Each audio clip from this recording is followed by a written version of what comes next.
Hey, it's Tyler, host of the Tyler Knows Everything podcast, where the nose is crossed out because I always want to learn more. This episode of the podcast is sponsored by my patrons on Patreon. I'm happy to announce my newest patron, the Honorable Judge Mitch Templeton of the 172nd District Court in Jefferson County, Texas. Mitch has his own episode on this podcast that you can go back and listen to and learn more about him and learn more about our discussion of the history of Teddy Roosevelt. Mitch is going to sponsor this podcast on behalf of his campaign, Mitch Templeton for Judge, with Treasurer Roy West. Another one of my patrons on Patreon is my good friend, Mark McKee. Thank you, Mark. And of course, we always have our studio rental sponsor, Taiku Drain, and the HD camcorder sponsor, Roxanne and Eric Helberg. My guest today is both super interesting and highly intelligent. We're going to talk about the fascinating company culture of Subaru. Please welcome Daylyn Turner. Tyler knows everything.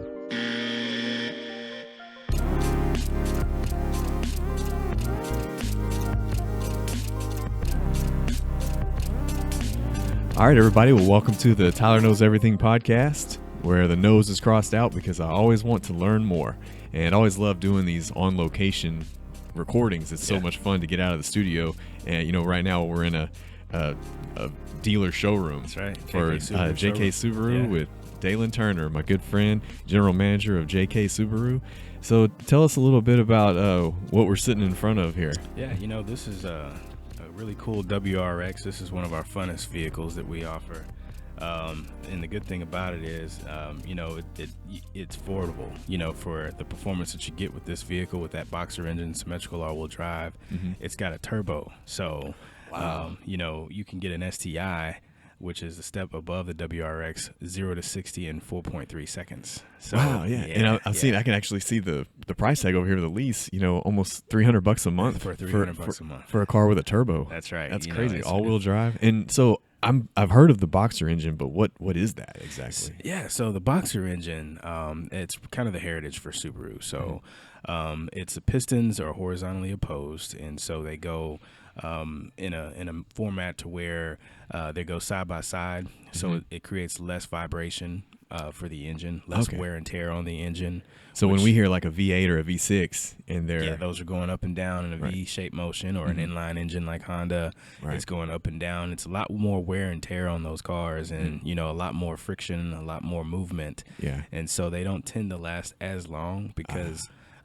you know, with a boxer engine, it's kind of effortless. So a lot of times I have fun with customers, and I'll tell them if they go to the gym and they jump up and down, you can only do that for so long before you just get exhausted and you get really tired. But we go side by side pretty much all day if we want to, and that's the difference between a boxer engine versus a V6 or a V8 or an inline engine. Oh, that makes sense. Yeah.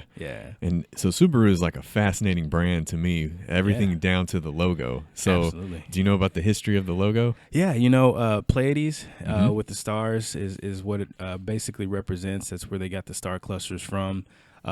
So Subaru, they're big in astrology for one, and that big star represents the parent company, which is Fuji Heavy Industries. Okay. And then the other stars represent the subsidiary companies that they built. So like they had a company that designed buses, they had a company that put together electronics, they had a company that, you know, built Subaru, and so Subaru is the company rather.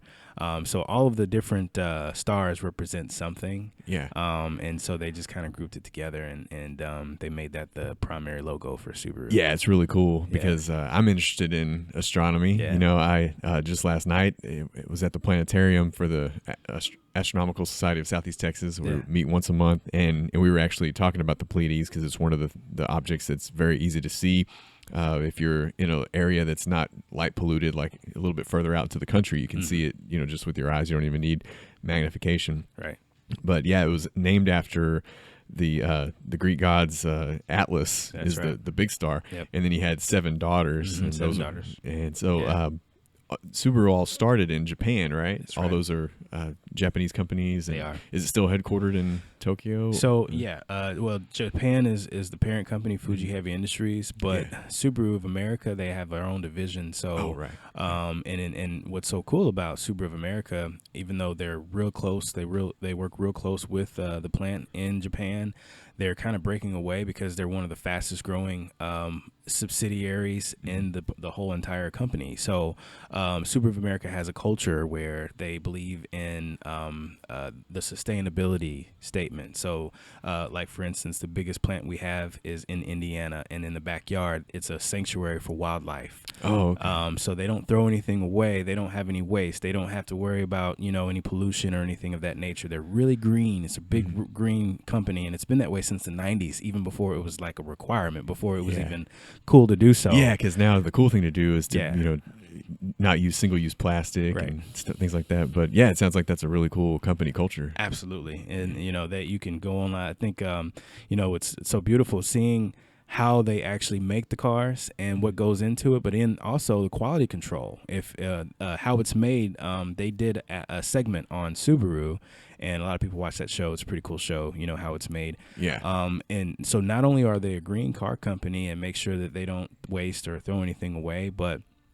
the quality control that goes into these cars, the rigorous tests that they put them through to make sure that they're quality controlled, that they're going to last for a very long time, it's equivalent to what Rolls-Royce does. And so a lot of customers don't realize that for the price, for what you're getting, these cars starting around, low $20,000 range. And the most expensive one we sell is $47,000 on the Ascent, the 3-passenger, which has just been phenomenal in Southeast Texas. For that price point, you're getting the same quality control and inspection process that people get whenever they buy a Rolls Royce, a $300,000 vehicle plus, So that's incredible. It's pretty amazing. Yeah, all-wheel drive is popular around here, and that's what all-wheel drive. Yeah, it makes the Outback kind of unique because the Outback looks like an SUV or like something you go pick up the kids or get the groceries. But man, that thing can perform, right? It definitely can. When it rains a lot in Southeast Texas, like we always get rain, you don't have to worry about flooding. You don't have to worry about hydroplaning because the way that the symmetrical all-wheel drive platform was actually built and designed to do is, in the event that you actually have slippage, a lot of people have, experienced fishtailing or, starting off when you're kind of losing that torque steer kind of thing. Well, what happens is Subaru's designed to send that torque power away from the wheel that's slipping. And it sends it to the wheels that actually has traction. Yeah, so it's intelligent. Yes. And you don't even know this is all going on, but it's happening because that's the way it was designed. It was built from the ground up, symmetrical all-wheel drive. All of the models that we sell have symmetrical all-wheel drive, with the exception of the BRZ, which we partner with Toyota with that little roadster. Yeah. But all of them have this, and so it's affordable. It doesn't cost extra, but you're getting a dynamic performing vehicle in the Outback or the Forester or whatever it is that you're driving in the rain. And so a lot of people, I've had customers that have bought them and they go, wow, I can't believe how this vehicle handles. I mean, I just feel so confident behind the wheel of a Subaru because whenever it rains, I don't worry about slipping or fishtailing or anything like that. And it cuts through the water and I get to where I'm going, and it's fantastic. It's just super fantastic. Like older vehicles, you would have to know what to do, like steering into the skid, and That's right. and then you overcorrect and you end up in the ditch. In the ditch. Yeah. That's right. Yeah. And we've got an answer to that too. We've a lot of people have liked EyeSight, and EyeSight is a new technology. It's a newer technology. We actually introduced it, I believe, back in 2010, and they've kind of built on that platform of it. But what it does is it helps keep you in lane. Okay. And so if you overcorrect, it helps you undercorrect. It keeps you from going out of your lane. And it gives you, again, that more confident feeling whenever you're driving. And so it does a couple other things too, but that's primarily what its focus is to help you stay focused on the road, stay committed to what you're doing without having to worry about the extras that's going on around you. Yeah, that's exciting. Do you think Subaru is going to try to venture into that space of a little bit more self-driving and autonomy? I think the whole industry is going that way.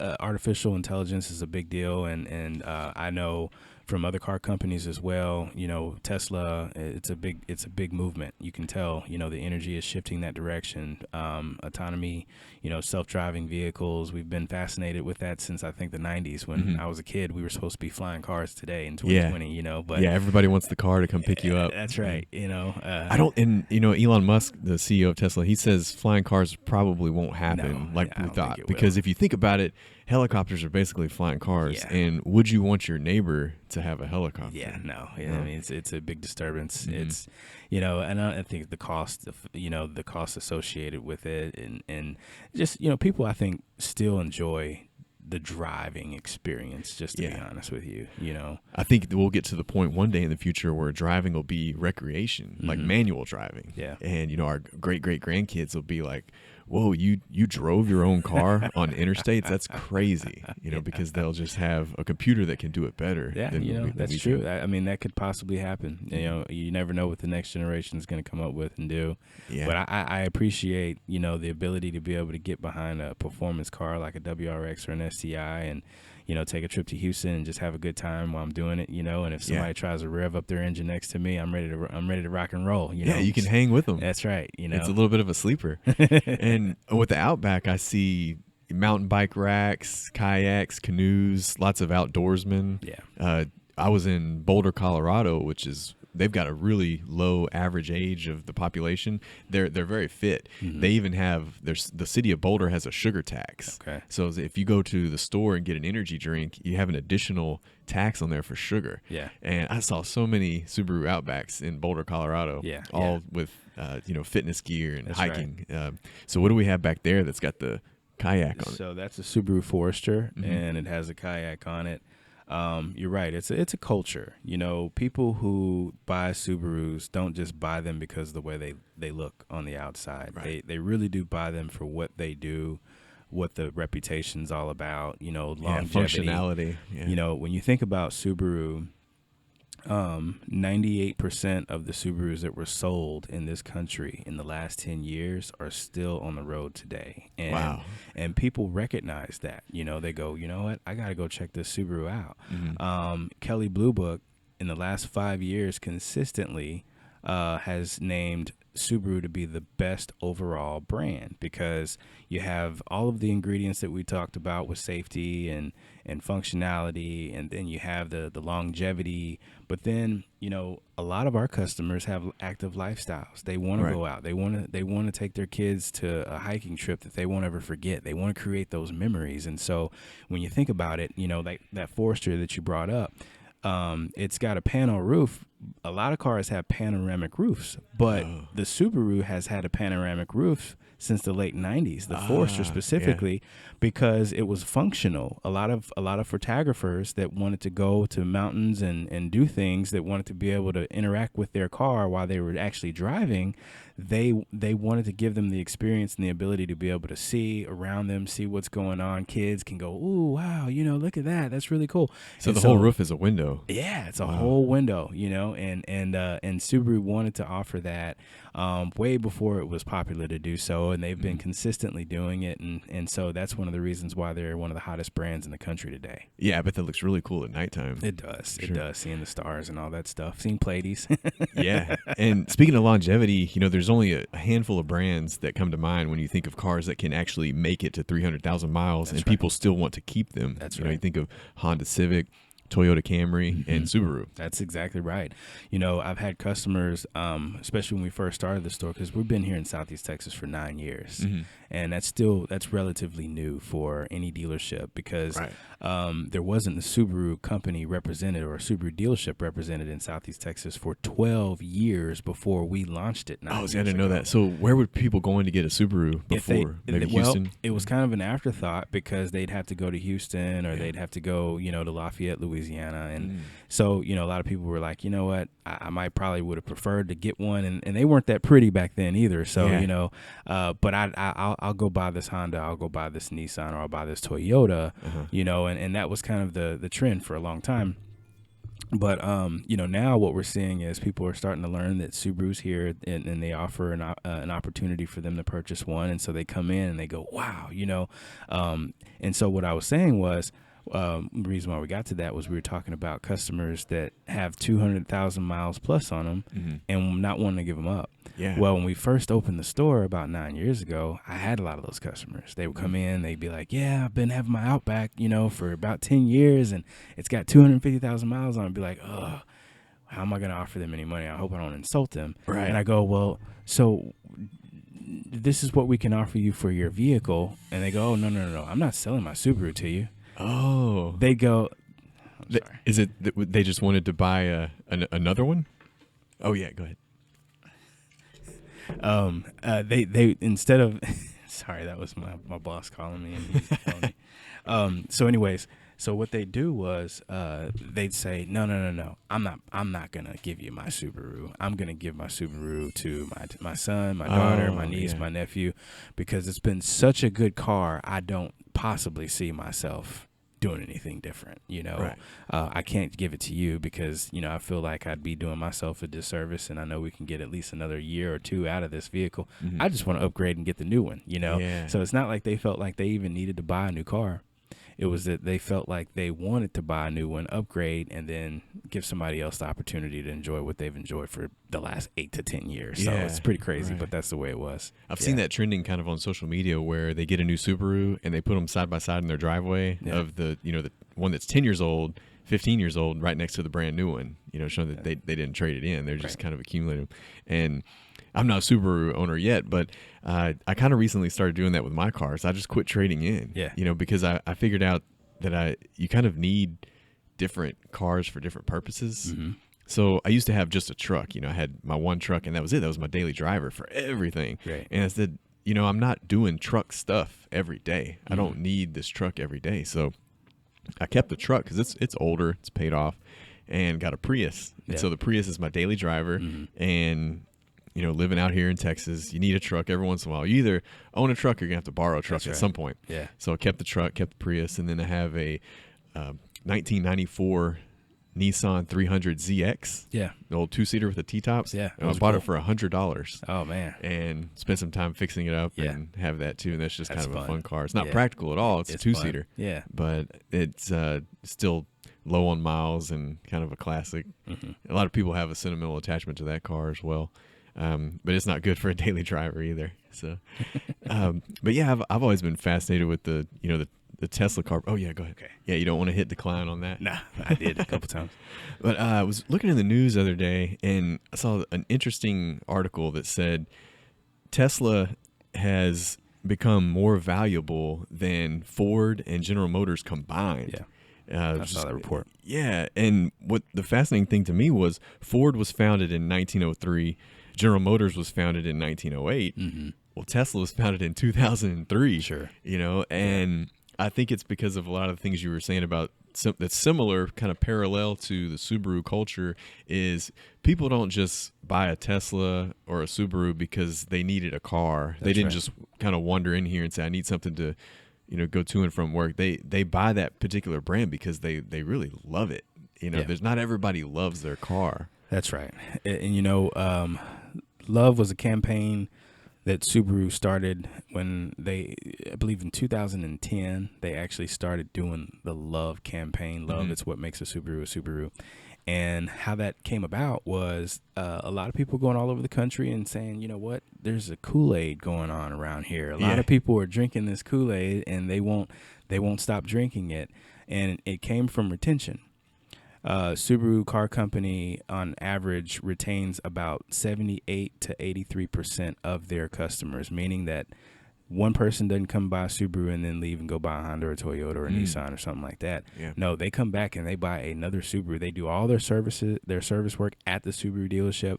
They buy their tires at the Subaru dealership. If they have a wreck, they come back to the body shop that's Subaru specific, for collision. Wow. And so that was where that Love campaign started, because somebody like yourself was fascinated and started going around the country and saying, well, what is it that you enjoy about your Subaru? I love it. Yeah. And the common denominator was love. And so that's how that whole campaign began, because 90% of the people that were interviewed, and it was a lot of people that were interviewed, said they love their Subaru. And so it's interesting that you bring that up because the culture is love. Yeah, I didn't even know that. I just knew that people loved it. Yeah. You know, we took it a step further as a car company. We became more than a car company. So you see the love campaigns. You see Subaru Loves to Care. You know, in the summertime, we'll do that where we actually donate blankets to, MD Anderson or other cancer, facilities all over the country. We'll have our customer base write messages of hope. And some people, they'll put messages. They'll actually put, their personal story when they beat cancer on there. And I mean, it's amazing to see the energy behind this because it's not just about selling a car. Now it's about being intimate with the community that we're in, right? And that's just one campaign. We had Share the Love recently, which began in November and went through till January the 3rd. And every dealership in the country, we have over 650 of them in our network of Subaru dealers. We participate in some way, form, or fashion, and we try to adopt a local charity. So the local charity that JK Subaru adopted was Nutritional Services for Seniors. Well, last year, we were able to raise nearly $5,000 for them during the Share the Love campaign. Oh, wow. So everybody that came in and bought a Subaru, they got a chance to donate $250, and Subaru of America donated that on their behalf just because they were buying a new Subaru. And then us as a dealership, we contributed an additional $50. So $300 per unit that we sold between November and January got donated. Plus, all of our repair orders, we donated $5 per repair order that came in for service. And so that's called Share the Love. And we have all of these consistent love campaigns, Loves the Earth, loves, and so all the way, Loves Pets, in Dogtoberfest, we sponsor that. We're a big sponsor for that because Subaru does love pets. So that's where that whole love came from.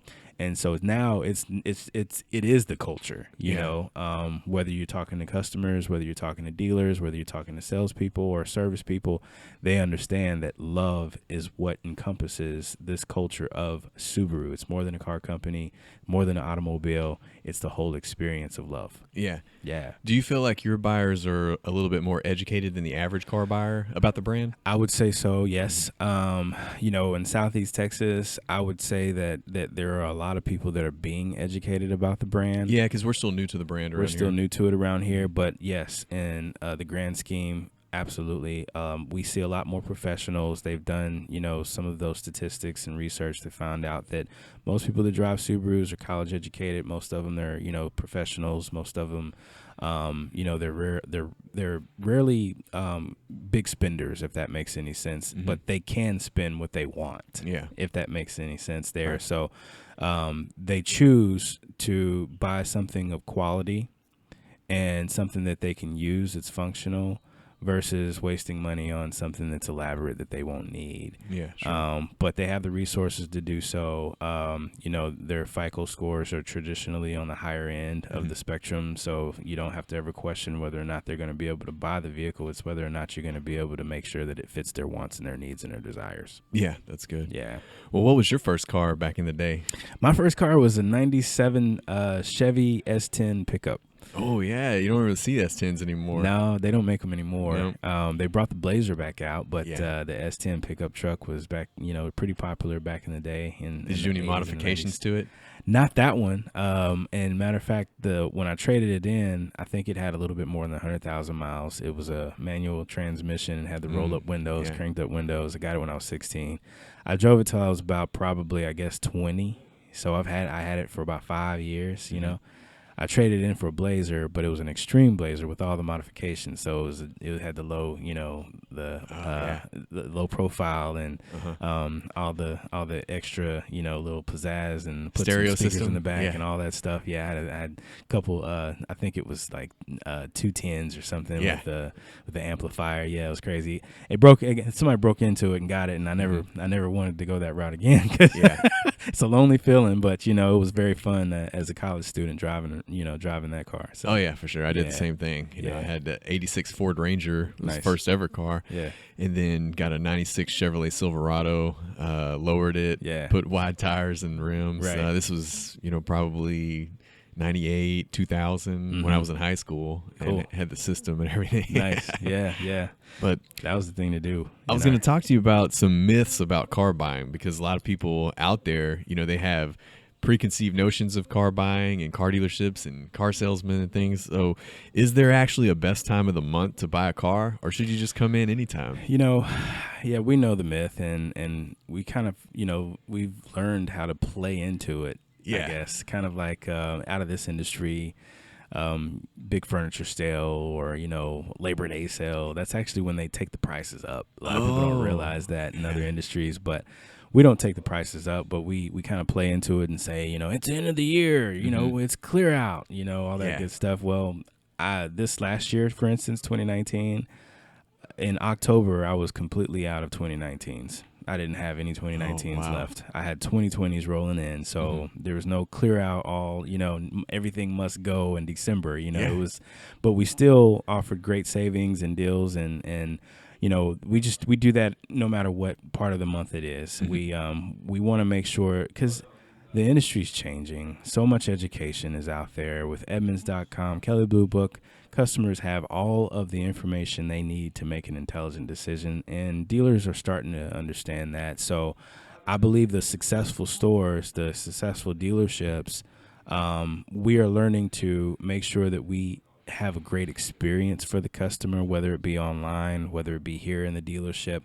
We want to offer the best experience for them, where they know that we're going to give them 100% transparency and that they're going to get all of the information that they're looking for, and then we'll offer them the best deal possible. I mean, there's the back and forth, the days of trying to high gross and all that stuff, that's gone. Yeah, and I think people expect to be treated more efficiently because everything nowadays is faster. I mean, right. we used to wait weeks for something to come in that we ordered that we probably wrote a check for or mailed in a money order. Well, now with Amazon Prime. So the days of sitting at the dealership all day long and your sales guy going back and forth between the finance manager, that's tedious. Yeah. And you're not going to provide a good experience that way. Right. Because usually, I mean, I know as a customer, I would just get frustrated and be like, look, I already know what I want. That's like, right. let's do this. That's right. That's exactly right. So that's what we try to focus on. One of my next questions was the online versus in person, because that's kind of a new thing. I've never bought a car online. Yeah. So, it's kind of developing. Not everybody has a very streamlined process online yet. And that's partly because we're wanting to kind of see the buyer behavior. You hear of, the Carvanas, you hear of the dealerships and the operations that has the streamlined process. But then when you actually talk to the customer base that's out there, a lot of them, they don't mind coming in and talking to a salesperson. They actually enjoy the experience of going to the dealership. Now, they don't go to 3 or 4 or 5 dealerships like they used to, 5-10 years ago. Right. NADA statistics show that they're actually going to visit 1.7 dealerships before they make a buying decision. Yeah, and that might be where that old school trend came of trying to keep you at a dealership. And so they didn't want you to have enough time in the day to go to the other, and they, I guess, wear you down mentality. But now people don't want to do that anyways. No, they don't. Why would they want to deal with multiple? They don't. And it's like, I mean, because this Christmas, I'm sure you went Christmas shopping, but you probably did the majority of your shopping online. Oh, a ton of it. You know, I mean, I did like probably 80% of mine online. Because really as much as possible. Yeah, it's more convenient, that way. But then there's a part that there are certain things I still do want to go and physically touch. I do want to smell. I do want to, try on before I make that decision, because shoes and clothes. Yeah, shoes and clothes. Like if you order all your clothes online and they come in, you try them on, you don't like them, you can send them back. Yeah. But you have to deal with the fact that you have to send them back and then get some more. Sometimes it's easier just to go to the store and have somebody give you all the insight of what's new, what's trending, and all of that stuff. And then there's the test drive. There's the test drive, you know. I mean, and so, what we try to do here at this store is I make it convenient. If there's a customer that works a lot and they can't come into the dealership, then we try to offer a service where we'll go out to where they are. If they want to test drive it around their job, they have a break from noon to 1. We'll meet them at their place of business, and we'll let them do their test drive right there. And if they have more information or questions, then we try to handle most of it online, because at that point in time, all we need is a credit application that we can get filled out online, and we can put them on the right vehicle and get them to their monthly budget, and everything becomes pretty easy. They can make a decision on the color and the trim level and all that stuff, and then we'll have it ready to go. And so whenever they're ready to take delivery, we just schedule it, and they come in and literally take delivery. It takes about 30 minutes to an hour, and they're done. Yeah. And so it's all about convenience, and so that's what we try to do, here at JK Subaru for sure. And a lot of people wonder if there's a different incentive for maybe a cash buyer versus a financing buyer or a lease maybe. But what I would say is, how many cash buyers are really out there? So, there are a lot of people that will write a check for a car. Oh, okay. I'm not one of those people. I mean, when you look at the value of money these days, you'd probably be better off putting it in the bank in an interest-bearing account, and then just take your 0% interest or 0.9% interest rate and finance it for 60 months or 72. But there are buyers that prefer to do it the other way, and leasing is becoming increasingly popular as well, especially among Subarus, because the residual rates are so high. Yeah, and people are kind of looking at it the same way we look at cell phones, right? Mm-hmm. Every year you want that new cell phone, you want the newest technology, and you want to pay the lowest amount for it. Right. A lot of people aren't going and dropping $1,000 for an iPhone. They're just adding $20 a month to their bill. Yeah. Same thing with cars. Like, what if you want to have a brand new car every 36 months? You know, that's a way to do it. Yeah, absolutely. If you want a new car every 24, 36 months, the best way to do it is through a lease, because you don't have to worry about, wear and tear. You don't have to worry about, I wonder what they're going to give me for my trade. Am I going to be upside down? They tell you exactly what you're going to get for your trade day one before you even leave the lot with a new car. And so it just makes it that much more convenient. And what Elon Musk said about Tesla is what he's trying to do is all throughout history, cars have been a depreciating asset. As you drive them off the lot, as you keep them years, the value goes down. Yeah. He's trying to create the first car that is an appreciating asset. And he's doing that with the software downloads. The car that you buy today has hardware capable of being fully autonomous and come pick you up, go park itself. Yeah. But you may not have that software yet, or that software technology may not be developed yet, but it's just a quick download. Sure. And so you already have the car, you already have the hardware. One day you get that download, all of a sudden your asset has appreciated. That's right. And I think Subaru's on that same path. Subaru definitely is on that same path. They have it down to a science, and the way they do it is low day supply. So right now, nationally, Subaru has a 23-day supply. And I have a lot of customers come in, they say, well, you guys don't have that much inventory. And I say, well, how many cars do you need to buy? And they say, well, I just need one. Well, that's more than enough. We got more than that out there. So let's take a look. But the whole thing is retraining your mind, because a lot of car companies still overbuild. They build way too many vehicles in a year. They have a whole lot of rental fleet. Okay. And so that all of that drives the price down. So whenever you buy it, you literally you've depreciated in value as soon as you've driven it off the lot. Yeah, because if you're in Southeast Texas and you've ever driven by East Tex Freeway, my gosh, there's miles. That's right. That's exactly right. How many white trucks do you need all at one time? And then there's a reason why they put these huge rebates on them. They're telling you, well, it's not worth what they say the market suggested retail value should be. Yeah. $10,000 off. I mean, I get it. It sounds like a lot, but Subaru doesn't do that. So if you have a really good 2 weeks and you're kind of cranking the deals out, you're going to get refreshed by the dealer in plenty of time. That's right. That's right. And Subaru's philosophy is, we may not offer that $3,000 or $4,000 or $5,000 off the price of the MSRP. However, we're going to make sure that we don't overbuild. So when you go to sell it a year, 2 years, 3 years down the road, or even longer, you're going to get all your money back. You're going to get 70% residual. You're going to get 77% residual for your vehicle. Yeah, because there's probably a higher demand for the used Subarus. There is. If you type in used Ford F-150, how many search results are going to pop up? Yes, too many to even look at. It's overwhelming. If you type in used Subaru, you're going to have some narrow choices. You're going to have a lot narrow. And I would imagine that they're going to be very well taken care of by the owner. There's a lot of ownership pride. They're not throwing the fast food wrappers in the floorboard. They're probably not letting their kids eat in their car at all. Yeah, that's true. That's so true. All of that's true. So, and it all helps, and once people kind of understand that culture, they kind of flow with it and they get it, and it works out. Subaru actually has a guaranteed trade-in program. And how that works is you can go on to the Subaru website and click GTP.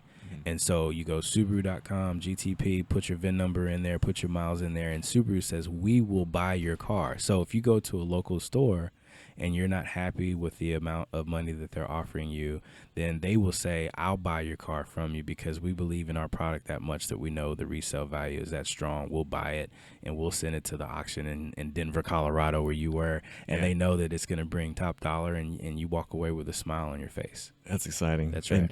But you got to buy a new Subaru, by the way. That's how that works. And that probably helps with my next question is a lot of people out there, and this doesn't apply to me, of course, but a lot of people feel like they're not good at negotiating. Right. And so they're intimidated by the car buying process. Yeah. And what are some things you do here to kind of put that at ease? Well, I try to make sure that all of my salespeople, for one, that they meet and greet with a smile, and that they kind of back off. You know, no pressure. Because some people like to walk around and shop. And just kind of make it a real friendly environment. Make sure you acknowledge that they're there, but ask them, is there anything that I can do for you? And, one of the common things that you'll hear my people say is, are you looking for something a little smaller or larger than what you're driving right now? And that kind of just breaks the ice so that they can kind of tell you what they're looking for. And then we train them to walk the whole inventory with them, show them where everything is. This is where we keep our Outbacks. This is where we keep our Ascents. And so at this point in time, customers are kind of at ease. They know we're not going to bite. We're not going to suck their blood, by that time. And they kind of get to know the person that they're working with. And our whole thing is, it's our job to make sure that we ask the right questions. We know you think you might want an Outback, but you might actually want the Forester based on, our experience and us being here and working with different customers in different situations. And so we're going to listen and we're going to show you the Outback if that's what you're coming to see, but let us give you an opportunity to also experience the Forester based on our recommendation and your driving behaviors and what you do. Let us show you this as well. And so at this time, you're building value. And so that kind of just breaks it down. You don't have any barriers there, and customers see that you're really there genuinely for them. Right. And not for our own self-interest, if that makes any sense. Is the Forester the biggest one?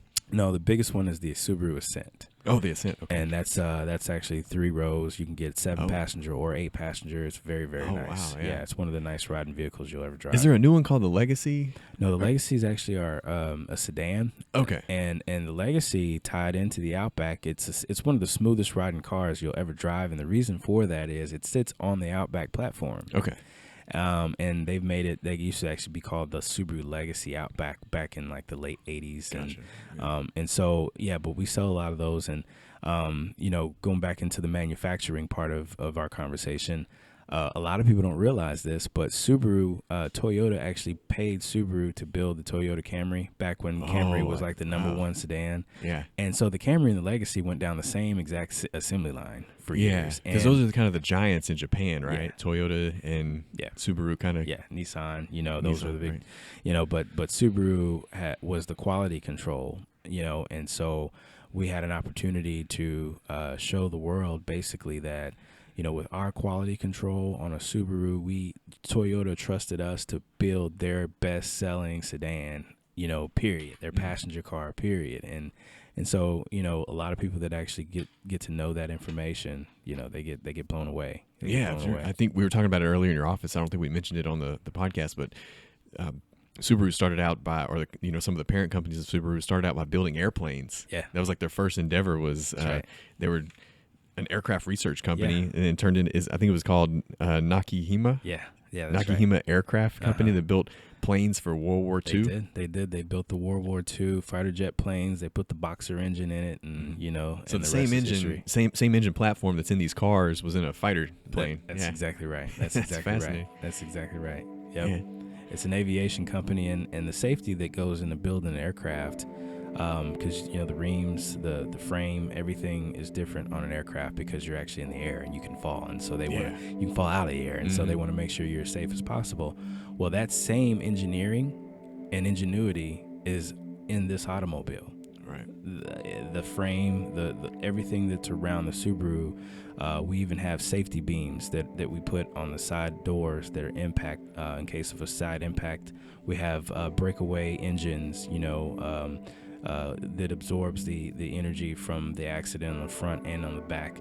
We have all of that technology and that advancement, as far as safety is concerned, that goes in the Subaru, because we want to make sure that your precious cargo is protected. Yeah, that's somewhere around 100 years of engineering. That's right. All, coming to a pinnacle here. Yep, and it gets perfected every single year. Merged with technology. Well, Daylyn, let's wrap this up, man. Yeah. Thanks for having me out here. Yeah, and tell everybody where they can find you. So we're at JK Subaru, 1800 Highway 69 North. We're right across from Jack Brooks Airport, and we'd love to give you an opportunity to take a test drive, so come see us. All right. We'll see you guys next time.